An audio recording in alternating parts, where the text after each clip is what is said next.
Oplos Pertalite jadi Pertamax, Direktur Utama Pertamina Patraniaga rugiin negara sebesar 193,7 triliun. Bohong gitu. Hah? Bohong. Bohong apanya? Beritanya? Beritanya. Gue tapi jujur pernah bang pakai buzzer. Jujur gue pernah. Buat buktiin bahwa buzzer itu ada. Beneran. Gue diserangkan sama buzzer. Awal gue demo, diserang rame lah buzzer. Gue pernah kan jadi diserang bang di TikTok. Pokoknya di TikTok, di Instagram gara-gara yang gue demo lah. Yang gue demo bareng anak-anak tuh. Yeah. Nah habis itu ada satu orang tiba-tiba nge-DM gue. Bang, gue minta maaf. Gue kemarin, gue dari agensi, gue nyerang lu. Gue dapat campaign segini-segini, gue dibayar segini. Dia jujur semuanya bang. Terus gue buktiin, lu beneran buzzer, beneran. Ya udah, sekarang ramein postingan GJLS bilang lagunya GJLS enak nih yang istriku merongrong. Ada 500 komen bang, dia, gue bayar. Gue bayar satu tweet itu cuma 7.000 perak untuk lagu GJLS istriku merongrong. Dan di satu komen itu. Lu pernah pakai buzzer nggak? Tidak. Ngerasa diserang buzzer nggak? Iya sering dan memang buzzer tuh industri di Indonesia tuh. Jadi karena sekarang itu mainnya di media sosial dan media sosial itu mengharuskan kita untuk tampil ke muka, maka ada profesi yang namanya buzzer dan itu benar. Jadi urusannya gini nih, misalkan ya, dulu untuk bisa memahami sesuatu, manusia tuh harus langsung mengetahuinya melalui sistem indrawi kita. Ngelihat ada gajah. Oh gitu gajah gitu kan. Nah sekarang kita tuh tidak bisa melihat langsung tapi lewat agen. Agennya misalkan medsos. Nah si agen medsos itu jadi kalau misalkan kita pengen tahu Prabowo baik atau jahat.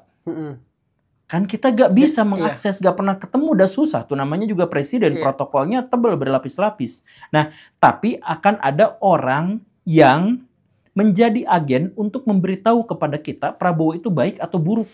Nah, si agen itu apa? Media digital, media sosial, teman apa dan lain sebagainya yang pernah ketemu dengannya. Nah, si media digital dan lain sebagainya akibatnya apa? Si media sosial dan media digital dan bla bla bla bla itu artinya akan menguasai pikiran kita dan menguasai pengetahuan kita. Kalau dulu mah saya tahu gajah karena melihat. Artinya saya tuh langsung gitu kan. Jadi yang mengendalikan pikiran saya ya cuman objek yang saya lihat. Tapi kalau misalkan pakai buzzer, pakai media, misalkan pakai agen yang tadi itu, maka pengetahuan saya tentang gajah, tentang Prabowo itu harus lewat dia dulu. Karena harus lewat dia dulu itulah, maka dia bisa mengontrol pikiran kita. Kita dikasih hoax, kita dikasih berita yang tidak jelas, kita dikasih berita tapi sepotong-sepotong, kita diberi berita yang jujur dan sebagainya, itu benar-benar tergantung sama si agennya itu. Nah makanya si agen itulah yang kalau misalkan dibayar, itu disebutnya sebagai buzzer RP. Dan memang ada profesi seperti itu tuh ada nyata sebagai konsekuensi dari dunia digital saat ini. Begitu. Dan itu efektif. Efektif sekali. Berarti jadi misalkan di Indonesia tuh ada presiden yang bisa naik gara-gara buzzer tuh ada. Nyata. Dibayar tuh beneran. Saya pengen bilang yang kemarin mungkin bisa jadi lah. Ya. Yang siapapun yang pas Pilpres kemarin kan semuanya pakai ya. Semua pakai. Bisa saya jamin. Teman saya, selebriti terkenal. Dia ngomong ke saya buzzer. Karena apa? Ya kan saya di bawah manajemen, di bawah naungan. Nah, si manajemen itu bikin kontrak sama si paslon itu. Saya tahu kayaknya orangnya. Iya, ya udah saya terima. Bukan gara-gara saya milih dia, tapi karena secara profesional, dia bilang secara profesional, emang kerjaan kita itu. Gitu. Kan kita selebriti, kita influencer, kita penghembus. Ya kalau misalkan menghembuskan itu ya udah kita profesional aja. Nah, itu bisa. Jadi buzzer itu real, buzzer RP itu real. Wah iya, walaupun tadi ada buzzer yang sebenarnya tidak buzzer RP, tapi bekerja sama dengan salah satu tokoh atau pihak tertentu karena kepentingan ideologi yang sama atau kepentingan ekonomi yang sama, macam-macam lah. Tapi yang dibayar pun ada. Per hari ini Pak Guru baru naik soal video tentang korupsi Banten. Iya. Per hari ini juga banyak sekali rame berita bahwa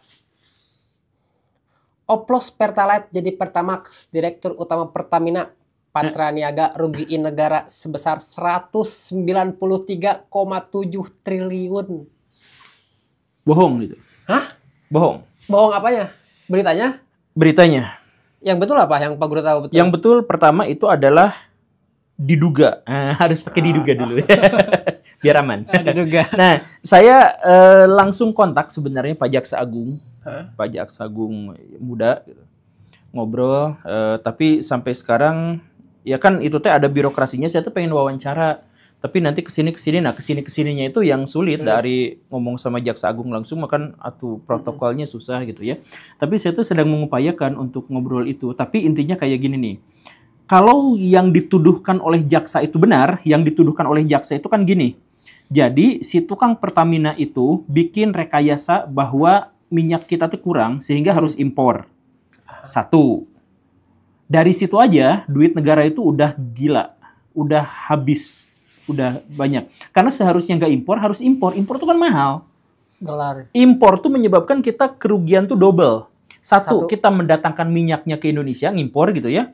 Dua, sesudah itu kita jual dengan disubsidi kepada rakyat. Jadi double kan? Nah, itu dari situnya aja bermasalah, korupsi. Terus korupsi berikutnya itu apa? Korupsi itu kalau misalkan pakai ekspor impor itu pasti pakai broker, pakai agen, pakai naon eta teh ngaranna teh. Diulang tengkulak. Ya bukan tengkulak juga sih. Ya pokoknya mah pakai itu we nya. Nah, karena pakai itu ternyata si penghubungnya itu, si brokernya itu adalah ilegal juga. Nah, berarti di situ ada korupsinya juga, ya kan? Terus ketika misalkan nanti dibikin, nah ternyata yang dibeli itu ini tuduhan dari kejaksaan ya. Jadi belum terbukti di pengadilan. Harus kita sebut diduga gitu ya. Nah, kemudian kata pengadilan itu ternyata yang dibeli itu adalah yang nomor 90 tapi dijual 92. Itu diwarnain beda doang, saya cuma diwarnaan hungkul. Jadi biar kelihatan sama dengan Pertamax. Dan ini pun saya benar-benar kecewa karena selama ini saya tuh pengguna Pertamax. Makin hilang kepercayaan rakyat. Dan di motor saya tuh di tangki bensinnya tuh ada tulisan jangan pakai bahan bakar yang pakai timbal gitu kan. Nah, itu kan berarti sebenarnya itu teh maksa saya untuk kalau bisa mah pakai Pertamax, dan karena sudah diharamkan barang subsidi itu untuk orang yang berkecukupan, maka ya saya juga mengharamkan kecuali dalam kondisi tertentu ya pakai Pertalite gitu. Jadi pakai Pertamax. Ternyata Pertamaxnya juga Pertalite juga. Aduh. Kita hanya dapat keuntungan nggak ngantri panjang doang. Iya, bener. Jadi bayar kelebihan 2.000 itu buat potong ya fast track ya. Nah, ini dari sini aja kita jelas kerugiannya bukan 193 keterangannya. Ya dari situ double. Apalagi kalau misalkan hitungan si rakyat yang motornya rusak atau motornya nggak awet gara-gara itu, kemudian polusi, kemudian macam-macam, itu lebih dari 193 triliun kalau memang tudingannya seperti itu. Cuman yang saya heran dan bertanya-tanya itu adalah itu kenapa korupsi gitu kan, gajinya teh gede. Iya, gitu. Gajinya juga katanya udah mas MM-an dia teh. Iyalah. Ya kalau misalkan gajinya udah gede masih korupsi juga, dan ini korupsinya sistemik, dan ini baraya semua jangan seperti kasus Pak Harvey Muiz. Di mana netizen itu ngolok-ngolok satu orang terus nyerangnya tuh satu orang terus. Bahkan istrinya yang cuman jadi istrinya itu juga diolok-olok habis-habisan didoxing. Nah, ini juga kerjaan buzzer. Buzzer itu mengalihkan. Jadi seharusnya yang diserang itu banyakan. Banyak. Tapi ini mah malah dia dan istrinya gitu. Karena gitu, dia istrinya yang artis karena jadi karena ditumbalkan. Kalau misalkan kita lihat aja yang Banten aja. Banten tuh Ratu Atutnya korupsi, adiknya korupsi. Istri dari adiknya yang koruptor itu dan punya sel mewah di tempat di lapasnya itu nyalon jadi kepala daerah dan menang. Dan dapet. Coba kenapa nggak kayak Sandra Dewi dihujat gitu, didoxing gitu? Kenapa enggak? Ya karena apa? Karena permainan buzzer. Gitu. Jadi si buzzer itu kerjaannya untuk itu gitu. Jadi sekarang juga jangan-jangan netizen itu diobok-obok dengan buzzer-buzzer yang seperti itu gitu. Ya jangan-jangan gitu ya, kita tidak tahu, tapi jangan-jangan seperti itu. Nah, jadi baraya semua, please dalam hal ini ayo kita sebelum menghakimi kita tungguin dulu nih apa yang sebenarnya terjadi di sana gitu. Sambil saya juga nunggu sampai sejauh mana Pak Kejaksaan Agung mau ngobrol sama saya terkait dengan masalah ini. Tapi ini sudah jelas ini mah menghancurkan kredibilitas masyarakat pemerintah. Iya, aduh, apalagi sama bensin yang setiap orang Iya, pakai.